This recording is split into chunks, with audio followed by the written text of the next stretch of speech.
Baiklah pemirsa, untuk membahas lebih lanjut terkait prediksi cuaca pada musim hujan di Sumatera Selatan tahun ini.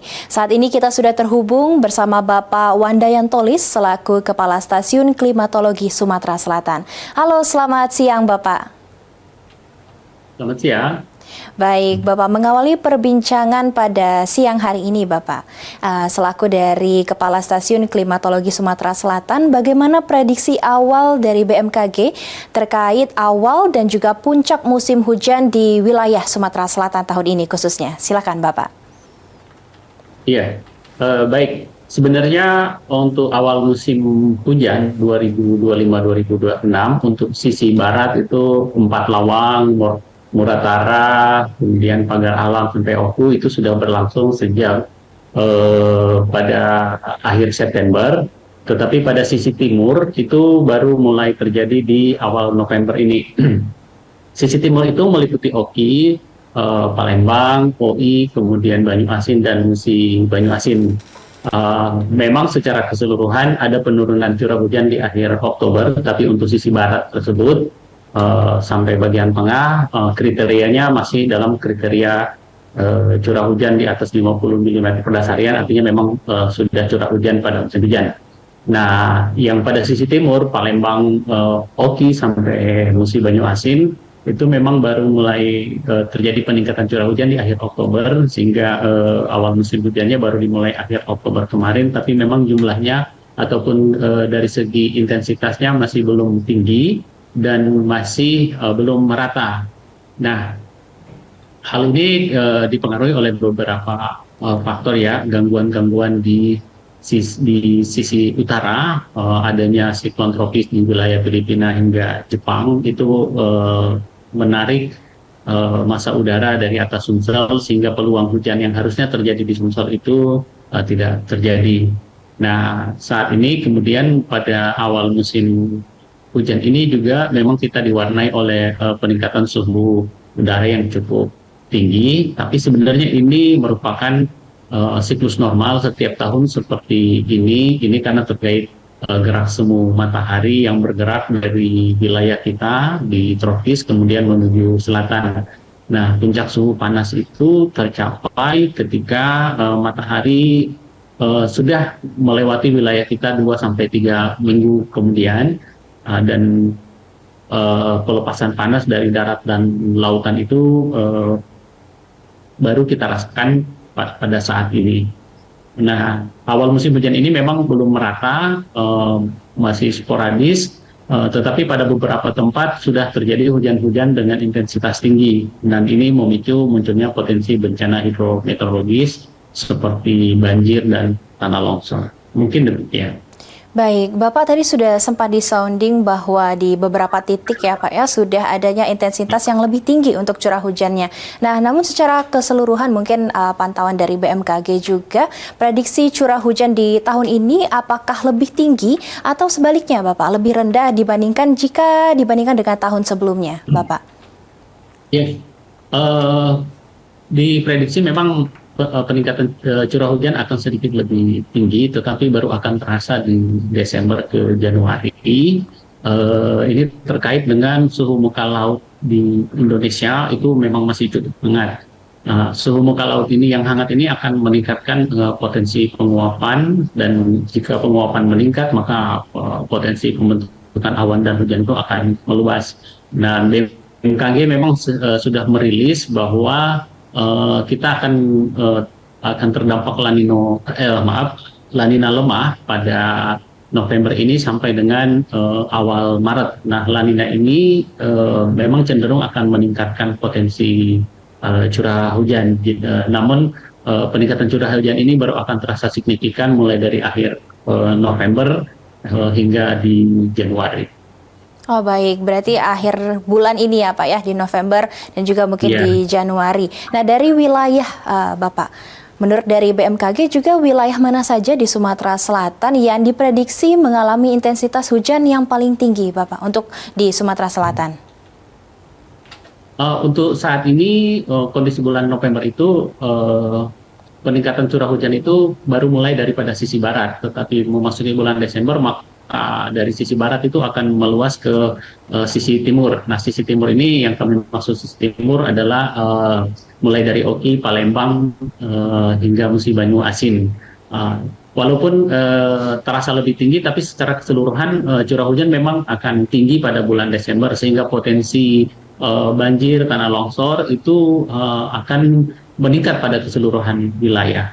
Dan pada daerah-daerah dengan topografi kemiringan, ini yang banyak ada di sisi barat, bagian tengah, barat kemudian bagian tengah, potensi tanah longsor itu juga sangat tinggi.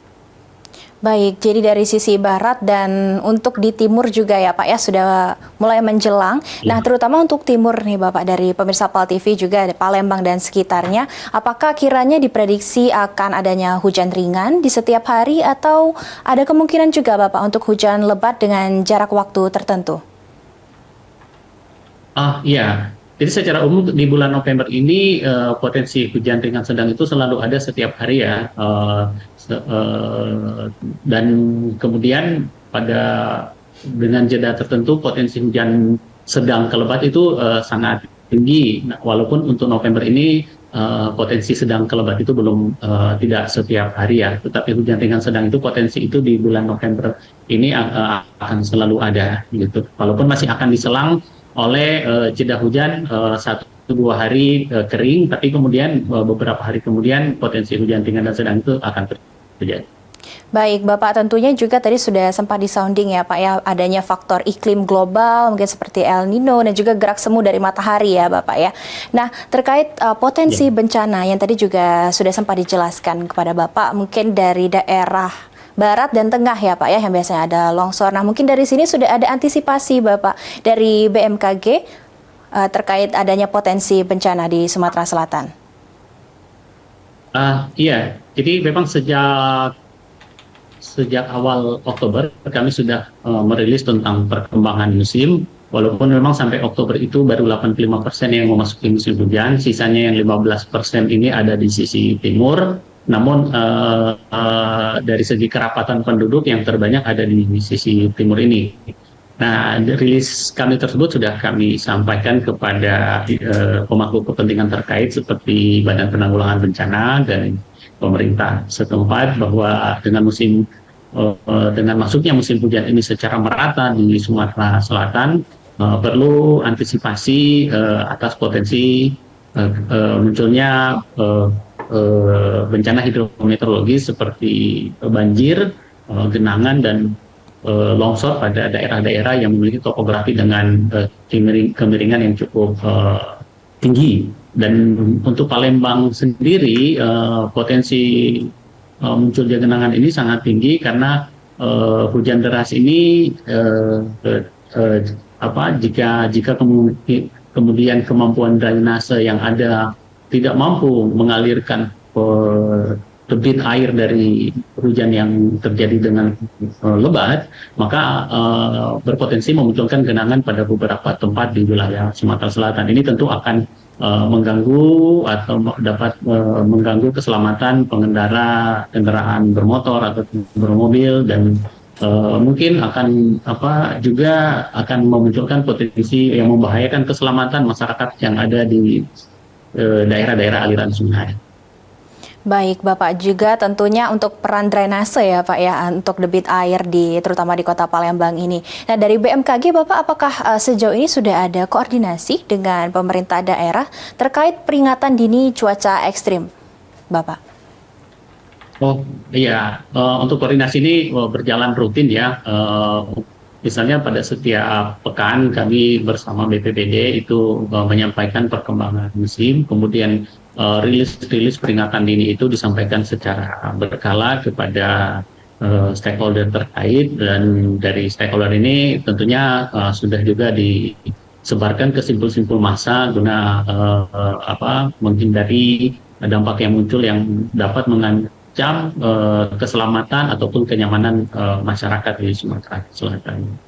Baik Bapak, mungkin last statement dari Bapak selaku Kepala Stasiun Klimatologi Sumatera Selatan, himbauan untuk terutama masyarakat di Sumatera Selatan dan juga mungkin di daerah barat, tengah dan juga timur. Silakan Bapak.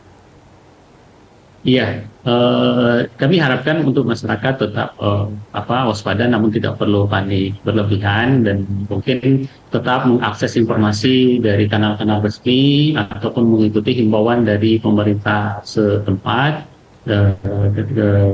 Dan kami harapkan juga tidak mudah terprovokasi oleh berita-berita yang mungkin tidak bisa dipertanggungjawabkan kebenarannya, sehingga dengan mengakses informasi resmi kita bisa mendapat langkah-langkah mitigasi yang lebih jelas. Baik, terima kasih banyak atas kesempatannya untuk Bapak Wandayan Tolis selaku Kepala Stasiun Klimatologi Sumatera Selatan, dan selamat bertugas kembali Bapak.